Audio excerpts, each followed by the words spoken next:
Hey guys, my name is Kenzie Roberts for those of you who do not know me. I have been feeling like God telling me to make this video because this is something that I have really struggled with, and I'm not gonna lie, I still tend to struggle with it sometimes, but I feel like I'm getting closer to being on the other side, and I have been fighting making this video for so long because it makes me uncomfortable being vulnerable on camera talking about my problems. But this is something that has really been eating me alive like the past 2 years, I would say, and I feel like this is a testimony to share, and even if I can just help one person who is going through the same thing, then I feel like I've done my job. So I am going to do my best to talk clearly and, just tell you guys about my story and hopefully help someone who might be struggling with the same thing. So basically, an athlete identity crisis is when somebody doesn't know who they are or their purpose without their sport. So for me, I ran track and field for 10 years, since 7th grade all the way to my senior year in college, and I loved what I did. Track was my whole entire life. So I started running in 2013, I did cross country, and then I did track all the way until college.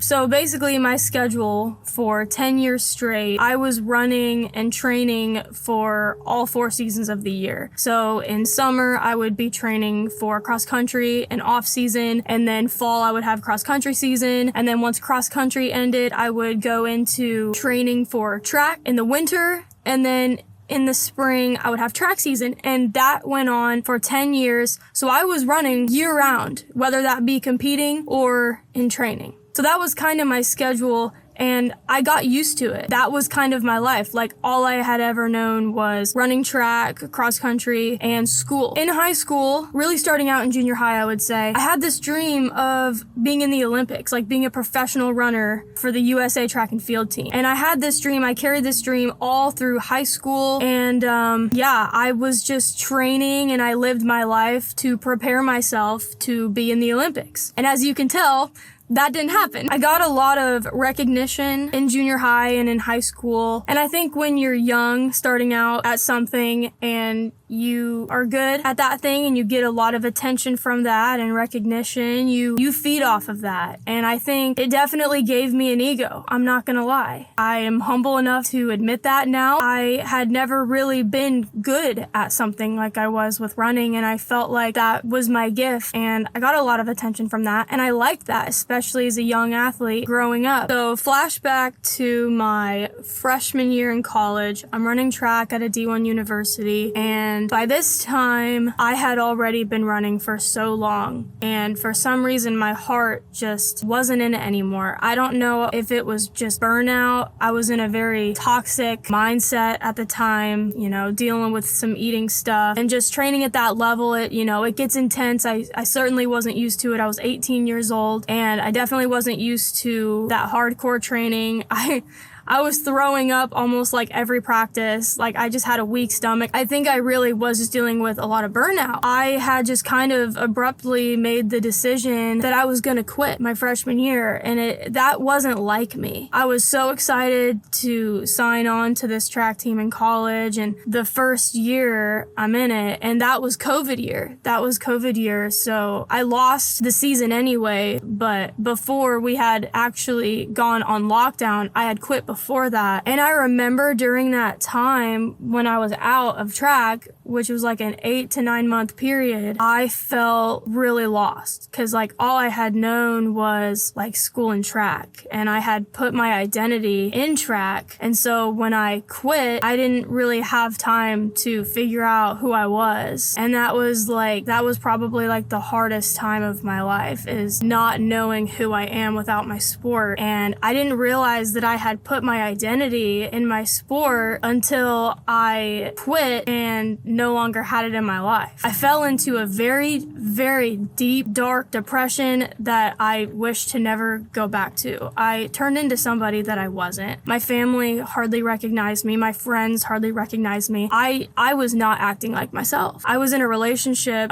with my husband at the time. We were dating, and I was a horrible girlfriend. I'm not gonna lie. I wasn't responding to anybody. I was ghosting people because I had no respect for myself. I'm not even kidding. And like, I didn't love myself. I didn't know who I was. So you can imagine that with me being in that mindset of like not loving myself, not knowing who I am, how could I have possibly loved someone else? So we ended up breaking up. We broke up for about 2 weeks. I was just going through such a dark path, hanging out with people I know weren't good for me. I was like drinking a lot, and I wasn't myself. And I know that people who truly know me, who were like in my close circle, I could tell that they were worried about me, but I didn't know how to get out of that funk. I had no idea. Like, my mindset at the time was, if I don't have track in my life, like, I'm nothing. Like, I have no other value in this world, no other purpose in this world other than, contributing to a team and running fast and winning. And like, that caused a lot of depression. And when you're going through that, 9 months can feel like a very long time. I was just numb. I was so numb. I was trying to put my identity in like different things of the world, and it wasn't working. And I wasn't a true Christian at the time either. I was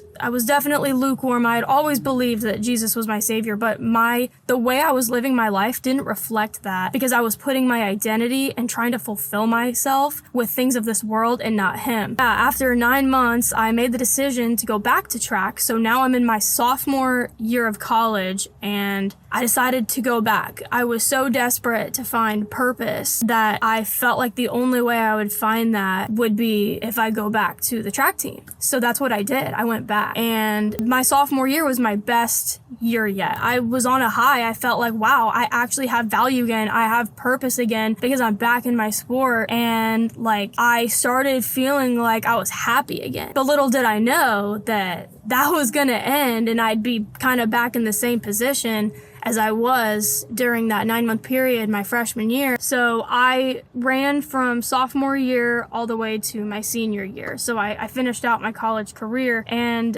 during my senior year, very early on into the indoor season, I think this was like the second or third meet, I started feeling a little bit of pain in my knee. I had been kind of dealing with injuries on and off since high school. As you can imagine, running that long is not good for your joints. But yeah, I started feeling my pain come back in my knee, and I'm like, oh no, like, I don't know if I'm going to be able to finish this season. But I had also kind of been dealing with the same feelings I was my freshman year when I quit the first time. I felt burned out. I felt like I didn't see a future of me running in the Olympics anymore. But what was weird is, like, I didn't see a future without track, but at the same time, I knew that running in the Olympics was just not going to be for me. And like, I knew that because, for one, I was injured. I was no longer able to perform at the college level, so I wouldn't have been able to perform at the Olympic level. And two, I didn't love it the way that I used to, and I tried to fight that. I tried to fight it so hard. I tried to love it again after so long,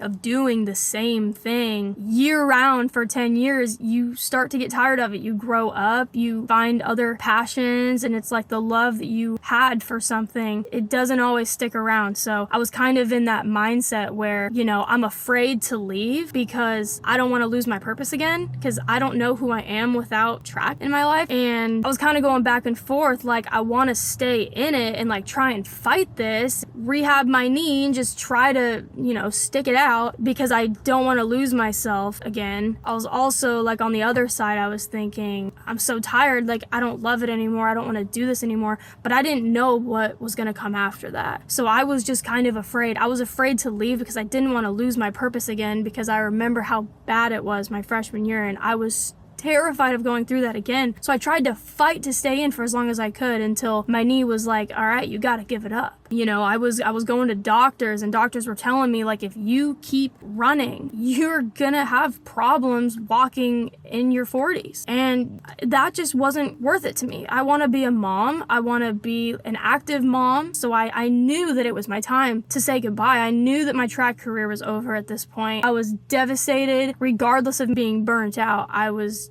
scared. I was really scared. I had a lot of big major things coming up in life. So I was getting married married, I was graduating college, I was moving to Florida, and I feel like, and I was still going through school. I was still going through school during this time too. So I feel like I had so many things coming up that like when I quit, I feel like I was so busy I didn't have time to really like grasp the fact that my career was over, and I didn't have time to really grieve that process. I didn't really come to terms with it fully. It didn't become a reality fully for me that my track career was over until I moved to Florida, and I was away from everyone I ever knew, everything I ever knew. I was in a completely different environment, alone, isolated, and I just kind of got to the point where I'm like, okay, like what do I do now? What am I meant to do? Like, I'm not running track. Is this it? Like, I felt, it sounds dramatic, but it felt like my life was over. Like, God had nothing else planned for my life because like my track career season's over. I am my sport. Like, this is my only purpose. Like,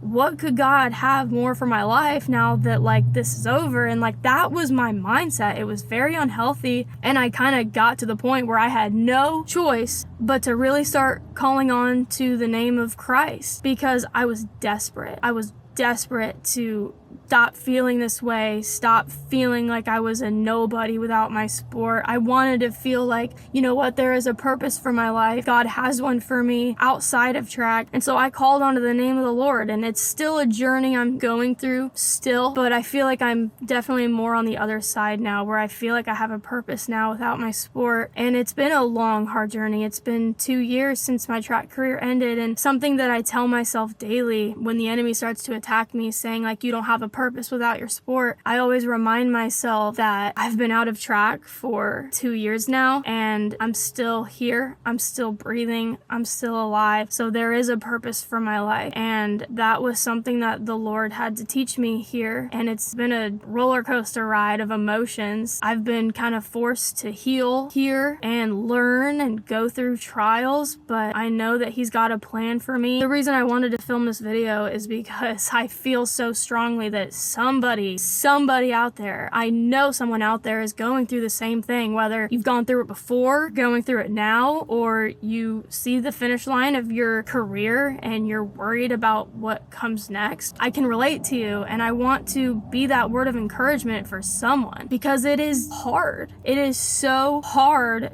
to see the light at the end of the tunnel, especially when you're in it. But when you kind of slowly come out of it, you start to realize I am so much more than my sport, so much more. If you're watching this and you are going through this, I promise you, God does have a plan for your life that is completely separate from your sport. Don't fall victim to the lie that you are your sport or your sport is the only thing that gives you value and purpose, because that's just not true. And I believed that lie for so long, and when you believe a lie for so long, it becomes true. So you kind of have to rewire your thinking, rewire your brain, and, you know, think different, which is way more difficult than you think, but it is possible. And I can tell you right now, the only reason I have purpose right now is because of the Lord. He gave me that purpose. He reminded me that I am so much more other than track, and that He's got great plans for my life and great plans for your life. And I just wanted to share this to encourage somebody, because I know that this is an issue that nobody talks about. Still don't know why nobody talks about it, but if no one's gonna do it, I'm gonna do it, and I'm gonna share my testimony along with it, because I want to use this platform to glorify God. That's important to me. So I hope that, you know, this encourages somebody. I hope I made a difference in someone's life, or I gave you hope. The only one I have to give credit and glory to for this situation and this transformation is God. I did not do this by myself. I did not figure it out alone. I just put my faith in the one who made me, because the one who made me and the one who made you knows us a lot more than we know ourselves. So yeah, that's my story. I hope you find some peace in this journey. And if you're not going through this and you know me and you just wanted to listen, I really appreciate you. It means a lot. But until next time, God bless.